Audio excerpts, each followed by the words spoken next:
next speaker is Dr. EBRAHAM Asmal, and he's from DUT, and he will be speaking on revenue enhancement through technological innovations. Give us a hand for Dr. Asmal. Thank you.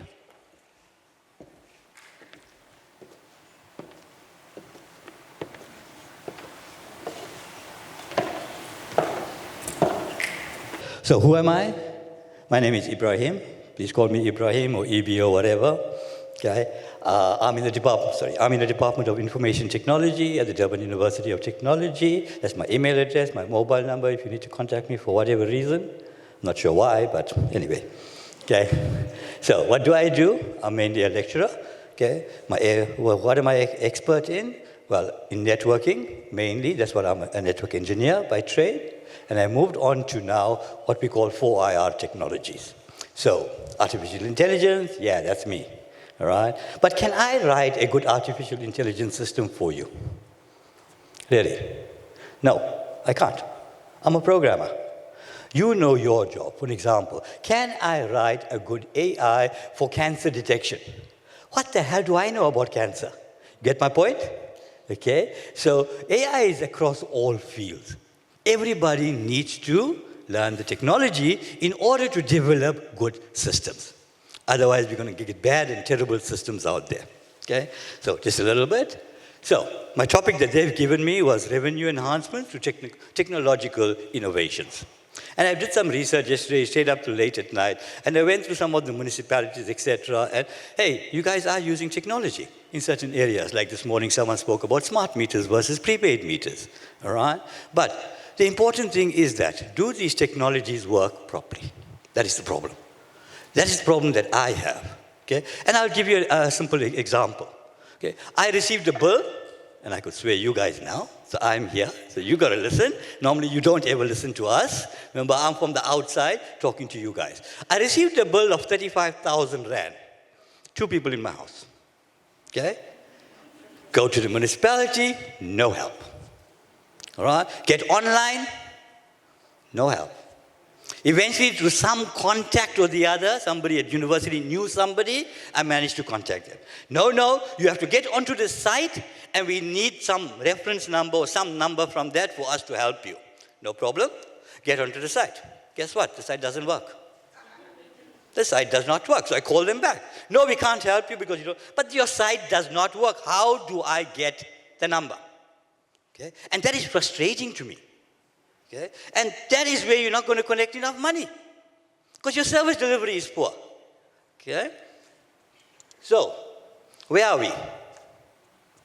Okay, I'm just going to go a little bit of history so you know where we're coming from, where we're going to. So we had the first industrial revolution. Okay? Does anybody know what was invented and why we call it the first industrial revolution? What's changed the way we live, play, and work? What was invented? Anybody? Shout out your answer. I'll give you a little gift. Yeah. Sorry? No. No. Steam power. That changed everything. And then we had the second industrial revolution. What was invented then? Why we called it? Some of you working in that department right now? Electricity. Okay? In the 1970s, we had the third industrial revolution, advent of computers.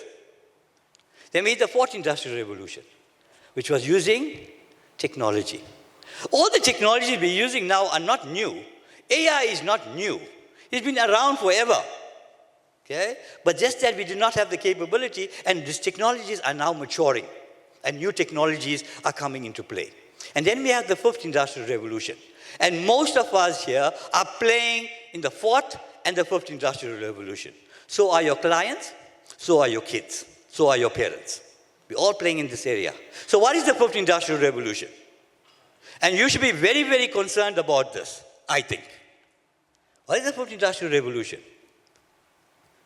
We've been terrible during the first, second, and third industrial revolutions, and the fourth. We did not care about our people. We did not care about the environment. Neither did we care about our economy. And the fifth industrial revolution is to address those three issues. How do we now use the technology and the problems that we created, okay? And how do we serve our people? How do we ensure our economies are stable? And how do we save our environment? And every decision that you take and every technology that you use, you need to keep these three factors in the back of your mind. People, economy, environment. Well, we've been very, very reckless, okay? And it shows. Climate change, for example. So what are 4 technologies? Why do I keep looking there? Okay? These are some of the technologies. Internet of Things, drone technology, AI, VR, deep learning, 5G, fiber optic, okay, cloud computing, wearables, smart devices. A lot of you are using some of these technologies. And we're using them every day. Okay? Then what does 4R really mean? Is using these technologies. That's all it means. Okay? Nothing else. So to answer your question, how are you going to get more money? Video, please.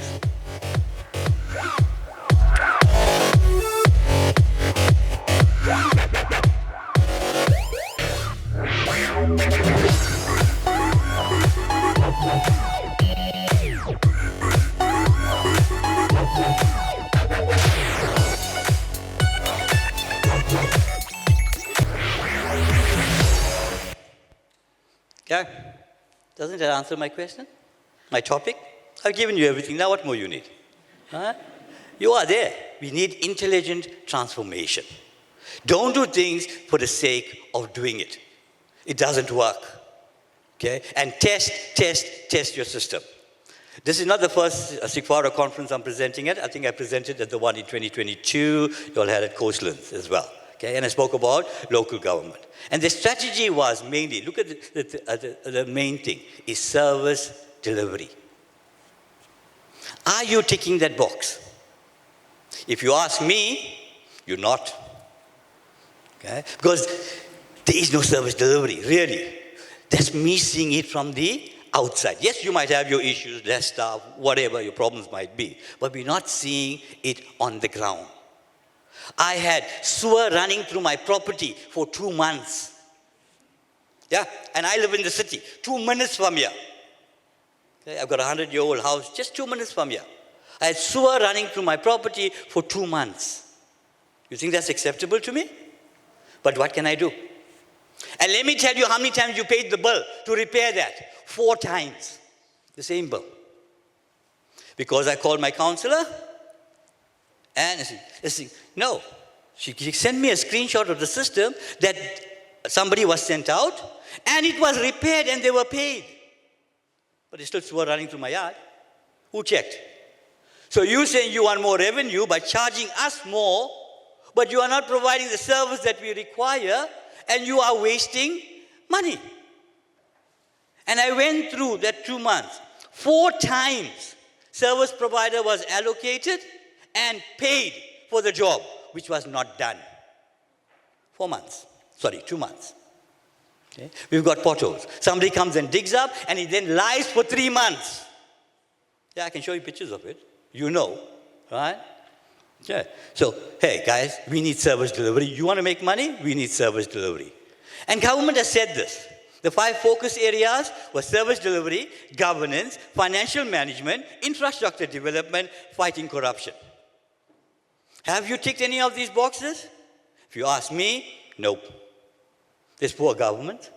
There's poor service delivery. Financial management, I'm not really sure about. Are you spending your money on what? Or parties? There's no infrastructure development. Okay. How are we fighting corruption? Yeah, we hear every now and then on the news, hey, some little fellow got caught stealing some tar the other day. Yeah, he did. What about the big guys? Where's all the money going? Okay, so, hey guys, what's going on?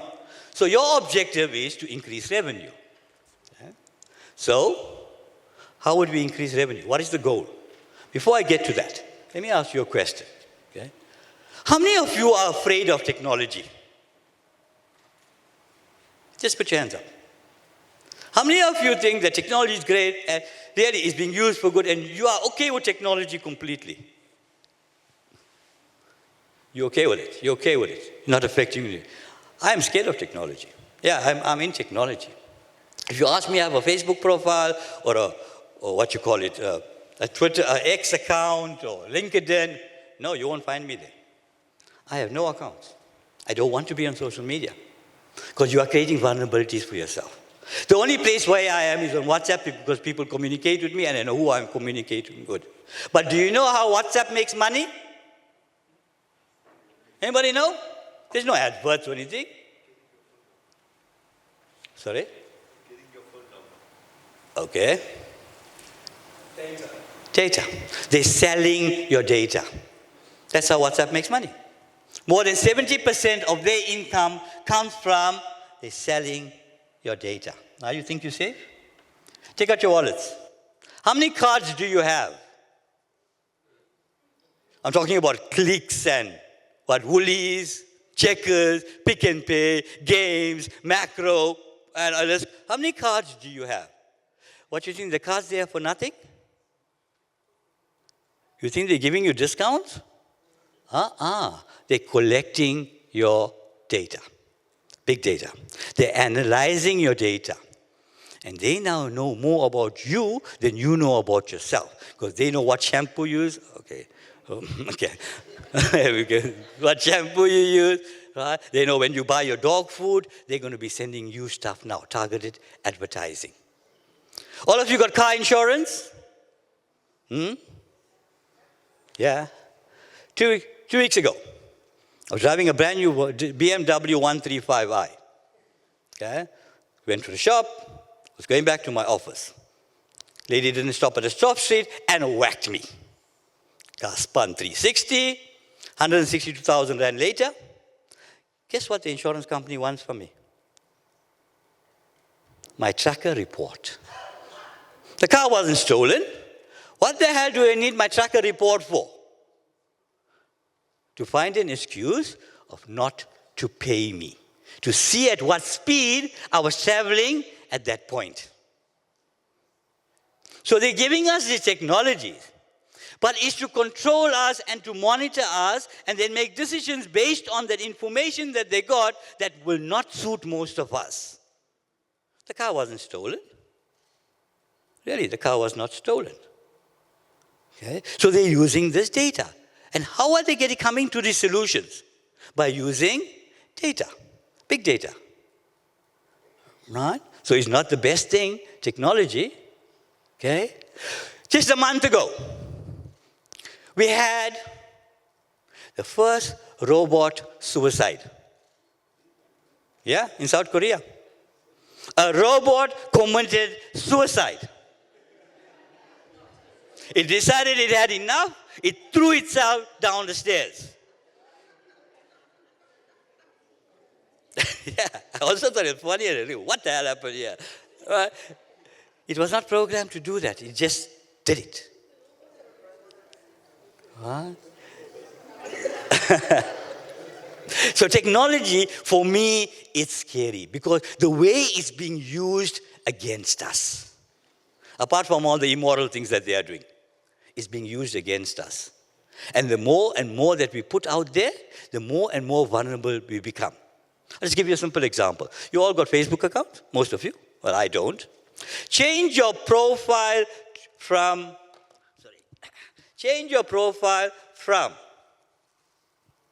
married to single and put yourself in a picture of a BMW and see what happens within 15 minutes. I guarantee you, you will get at least 3 to 5 hits within 15 minutes. What are we doing? Somebody's sitting there, he's not looking at your account, he's got a program running, change in statuses and looking for vulnerabilities. As soon as we pick up a vulnerability, then we're going to launch an attack.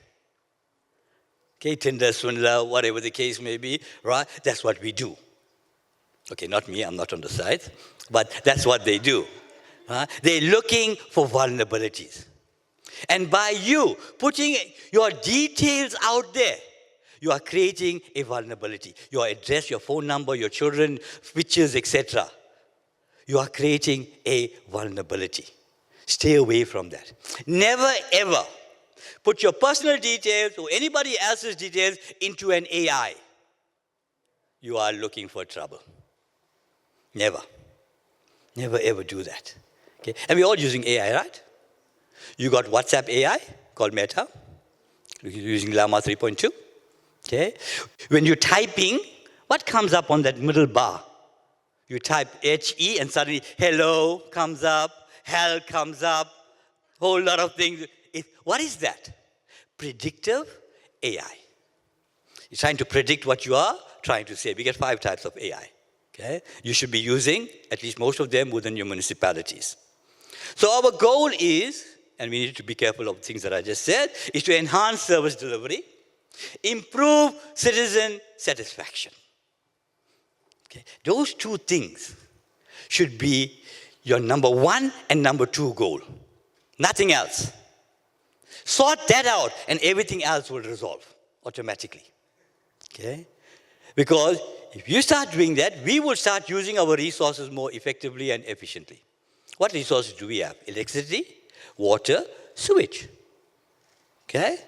Governance, good financial management, good infrastructure development, fix the roads. Things need to be maintained. If they're not maintained, they're going to get into a state of disrepair and get worse and worse and worse. Look at your systems. Right? Are you being ripped off by your service providers? I think you are. Really, I think you are. Because there is no control. You're saying, yeah, okay, go and do that job. The guy just sends a page back, job done, charge. Not done, 4 times. Okay? Fighting corruption, obviously, is also very, very important. Okay? And we want to see that as users. So, we don't want that. Long queues, bad service delivery, potholes, etc. We don't want that. Right? We are your clients. We don't want that. Okay? We want to get to your office. If there's a problem, we want somebody to help us. Not send us, after waiting 6 or 8 hours, round and round and round and round in circles. Because nobody can help you. Because somebody's just sitting in there and doing this.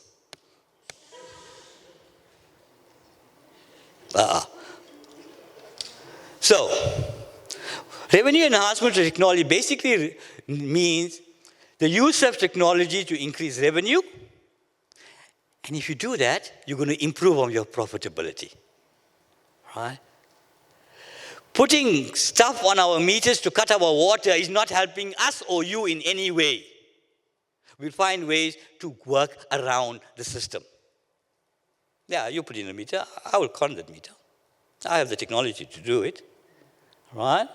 So if you try to put more controls in place, we will fight back with different ways. Really. Go and fix the water leaks. That should be your priority. Look at areas that are not paying for water. That should be your priority. Not us who are paying, I'm paying what, 8 grand a month, lights and water for 2 people. Right, forget about the 35 grand. Every month I got to pay 8 grand a month. Right? Am I being punished for? You're not doing your job? Okay? Because there's a water leak there, and I can see it. It runs for 2-3 weeks, that water is running. Nobody comes to repair it. Nobody comes.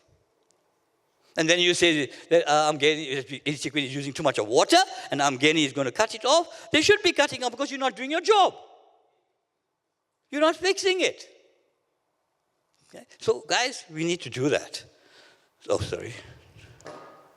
So, how will you improve it? Okay? Sorry, just go on back. So, these are the 10 things that I thought that municipalities should be getting involved in and should be using and should be exploring to provide better service to their clients. 1, use of e-commerce platforms. I'll go through each explanation, and I'm also going to do on each one a tech hack. Digital marketing, automation, data, big data and data analytics, subscription-based models, mobile payments, okay? Virtual and augmented reality, artificial intelligence, Internet of Things, and using blockchain technology. Using blockchain technology is going to stop your corruption. That's what it's going to do. Okay? So, what is e-commerce? Sells your products or services online. Why? You want to reach a wider audience and you want to increase on sales. Okay? You came up with a meet prepaid, and I heard that this morning, smart meter versus prepaid. And I've got so many messages lately that the system is changing from this, and users must type in this code, and this must be done, and that must be done. That really tells me you don't have your house in order. Because why didn't you test this damn system properly before you implemented it? And now you're putting the risk and the problems onto the client. No, you must do this by, I think it was a certain date. Why? You're frustrating your clients. That means you didn't do your job properly. You didn't test your meters properly. Okay? So we get frustrated. So, quickly, tech hack, online payment. City of Johannesburg, eTechMini has it, where we have an implemented online payment system for residents to pay their utilities, their property taxes, and other municipal services. Okay, so I log in every month to eTechMini e-services. I log in, I get my bills, I pay them through the site. Okay? It makes it easier. Procurement system. City of Cape Town is running an e-procurement system to streamline the procurement process. Digital service request. City of Swane is using the portal where residents can log in service request. E-commerce for local businesses. Mobile apps. I'm not going to read everything you can read. Right? About 5 years ago, I was invited by Moses Kotane Institute. Okay? And there was a hackathon. And we developed a system for them, a prototype system for them. That, hey, as soon as someone sees, example, a water leak, I take a picture and I report it through the site, the portal, from the mobile. Okay? That immediately goes to an AI and determines, hey, it's going to cost X amount to repair. These are the things we're going to need, and this is who you should be sent to. We did an entire prototype on that, and we worked, and it worked. And we won that hackathon. It was about 250,000 Rand first prize money. But what happened to the system? We got so frustrated, we decided, you know what, these people are just wasting our time. The Premier wanted it at that point in time, and then they brought Microsoft in, and Microsoft came out with their own group because they want to make a lot of money. We can develop the system for you. Hey, yeah, we can. Get students to do it, and this was, I worked with students. Okay? And we developed a fantastic system, which never got off the ground. Because of all the red tape, and you must use Microsoft, and then we must go for this training, and it's going to cost so many million. And we could do it like 100 the price of what Microsoft quoted. But they wanted to use our system. Okay? It fell. Never went any further. So, digital marketing, where we use data analytics, social media, and search engine optimization to target customers and boost whatever sales that you are doing. But your magazines, your electricity, your prepaid electricity, things like that. Right? Social media campaigns, e-recruitment portals, intelligent chatbots. Not just chatbots, intelligent chatbots. Okay? Which uses AI. And you got to do a lot of sentiment and predictive analysis. And you got a lot of data. Just, I think Ayanda was here just now, and he put up one slide. And there was so much of data on that roll. You know what, how important that information is, and what sentiment and predictive analysis you can do on that data. And he said, you own the data, not him. So it's yours. All right? Why aren't you analyzing it? Okay? And we need what we call digital transformation initiatives. Like the OR Tambo District Municipality is focused on enhancing communications and service delivery to digital transformation. Okay? When we want to send a message, we want a response. Not telling, not disappearing, and no one answers the phone, and it takes months to get anything done. That's not what we want. Automation, streamline processes. That's what you need to do. Streamline your processes. Okay? 10 minutes. Oh, 10 minutes already. Reduce costs, increase efficiency with automation, and technologies like AI and robotics. Okay? I only had 45 minutes, I think. I'm already on slide 10. So I'll fly through this. Automation, there's some of your tech hacks. If you want my presentation, I can make it available to you guys, right? Predictive analysis again, sentiment analysis. Data analytics, very important. You got a lot of data that we can analyze, okay? And this will give you new opportunities, like Durban Edge Open Data Platform, the web-based system by Municipal IQ, open data portal in partnership with Code SA, which is run by Cape Town, the Burik Kamali and municipal money system. Okay? So there are systems in place. Subscription-based models, there's your check hack, mobile payments, easy way to make payments. Okay? We don't want to stand in queues. Right. Virtual and augmented reality, creative immersive experiences, enhancing your customer engagement and driving your sales, using things like for urban planning, training of first responders. Right? A lot of people come out to, the guy that came to read my meter one day, could not read numbers. So how did he write the numbers? So he's taking down incorrect information. And I saw it with my own eyes. We had Zuma spluttering on numbers. We had people coming to my house who could not read the meter properly. So how did you employ him or her? That means I am going to get an incorrect bill. Either you're going to be losing money or I'm going to be losing money. One way or the other, because it's not correct. You give a lower meter reading, you're losing money. Give a higher meter reading, I am losing money. Okay? AI, very, very important today. Okay? AI simply means mimicking humans. That's all it is. But AI can do things faster and better and more effectively and efficiently. Okay? Smart city initiatives, Internet of Things, I'll explain that to you just now because I don't have time. Blockchain technology, okay? And point-to-point checking. Basically, that's what blockchain technology is. Okay? So it reduces on corruption. And you should be using blockchain technology on your property evaluation roles. Ayanda, you should be using that there. All right, that's your tech hack. By embracing these technologies, you guys can unlock new revenue streams, enhance customer experiences, and stay competitive in today's digital landscapes. However, you need to ensure that your systems work. One, they are robust and they are secure. Because if they are not, you got major problems, you got more problems. You should rather just stay manual in that case. Okay? This entire thing is multidisciplinary. And let me give it to you as an example, and I will close up at that point in time. This is a device that I developed. Okay? It's part of my thesis. Okay? It's a little black box, we call it. It's got a microcontroller in there. It's connected to sensors. There are 9 sensors on here, basically. Okay? So what we can do, we can put it in this room and monitor the quality of the air. That's what it can do. Can put it anywhere. In the factory, in the city, whatever. So it gives me the level of oxygen, carbon dioxide, sodium levels, and a whole lot of it. We decided to look around to buy a system like this. And it would have cost us, at that time, 180,000 Rand to buy 1 unit. We've got the technology. I built this for 800 Rand. That's one. So what did we do? So it is coding and robotics. I needed to know during COVID, what was the quality of the air around the university for students to come back or not.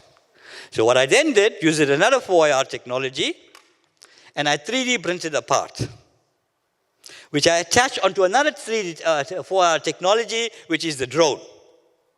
And I attached it to the drone, like that. I can't fly the drone here because they will kill me. Right? And we flew the drone around, and I collected tons and tons of data about the quality of the air around the university at that point in time. And the data was sent to the cloud using another 4IR technology, okay, using 5G or 4G at that point in time. And then in the cloud, I've gotten a whole lot of data, which is big data, and analyzed this data analytics, and came up with decisions using an AI. So you cannot work on your own. What I'm saying is that look at the number of different technologies that was used between, 8 to 10 technologies, just to get this entire thing working. Can it be done? Yes, it can be done. But you need to come up with strategies of how you're going to get this done. We got the brains. We need a little bit of money, a little bit of R&D to say that this is a problem. How do we solve the problem? Our dams are a problem right now. Am I right? There's water flowing through our rivers is a problem right now. Am I right? We don't know the quality of it. We send somebody there maybe once a month, once in 6 months or whatever. Our blue flag status of our beach is gone because we got sewer in there. Right? That was leaking from my house to the drain. Where was it going? Into the sea. Right? How do we continuously monitor this? 800 Rand unit like this, stick it on one of your peers, right? And you'll get all your data at real time, every second or every 2 seconds, depending on how you want it, analyze it, and you will have decisions made immediately. Instead of people getting sick and dying and then making a decision. We rather be proactive than being reactive. By implementing technology, we become proactive. Time's up. Oh, still got 5 minutes. Okay. Right? Instead of being reactive, we need to become proactive. And by being proactive, we're improving service delivery. We're getting data. We can make decisions very, very quickly. Okay? Since then, I got about 4 minutes left. I'm going to open the floor to any questions before I say thank you.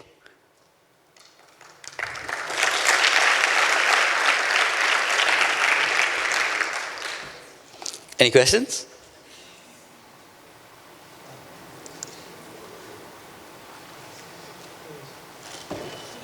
Yes. Can I somehow ask?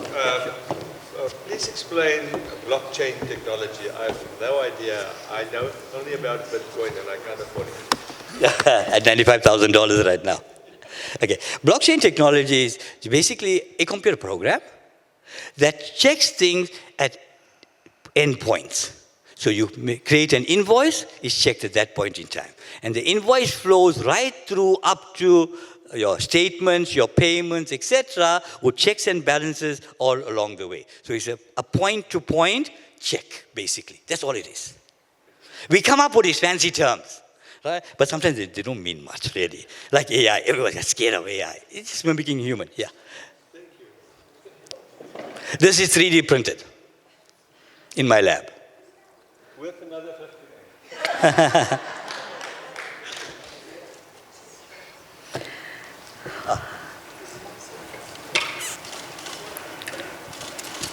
Good students ask questions, from the lecturer. Thank you. My name is Shandu from DSO Consulting. So we are a service provider, and our main offering solution is basically doing operational support for municipalities. So in one of those components of operational support, so we're looking at the end-to-end, the whole revenue chain within the municipalities. So one of them being debt collection. So I think your presentation definitely resonated with me because AI is definitely what assists us in being able to profile the customers. So yes, we do embrace it because we are able to see the behavior of those customers. And by then, it helps us in terms of the risk to basically profile them, probability, and so forth. So I'm thinking that if municipalities would adapt to those kind of systems, would actually embrace the AI and be able to profile their customers, before when somebody is on your database, have just bought a property, you then are able to determine how much of a risk that person is, which can help you in terms of, the kind of deposit the person needs to pay. Because I think the issue is when you buy a property, the bank understands your, whether your affordability, they are able to determine that. But I think what causes the debt also in municipalities is the fact that we don't profile those customers. So one just bought a property and that's it. But we don't know if a property is valued at 2 million or so. Already you know how much the rates are. But when we're doing that affordability study, did we factor that in? And I find that if we can have sophisticated systems within the municipalities which are able to profile, it will help in terms of knowing who's a high-risk customer and who's a low-risk customer. Then you might be out of a job. No, I don't think so. Also got to remember with AI. AI is great, but it also has biases, right? It depends who wrote it. I'll just give you a quick example, okay? You can answer this quickly, okay? You are driving down the road. There's a wall in front of you. You're driving too fast. You can only swing left or right. If you swing left, you will kill the old lady. If you swing right, you will kill a child. What do? You see the bias. The person that's writing the AI comes from the West, will say, kill the child. Or kill the old lady. Will say, kill the old lady. The person writing the AI from the East will say, kill the child. Biases. Depends on who is writing the AI, biases will come in. That's what we need to be careful of. Can we have another round of applause for Thank Dr. you so much. Asmal? I'm sure you learned something. I certainly did. As a token of our appreciation, Dr. Asmal, thank you very much for joining us and giving us that insightful presentation. You will surely be coming back. I'm just going to hand it to you.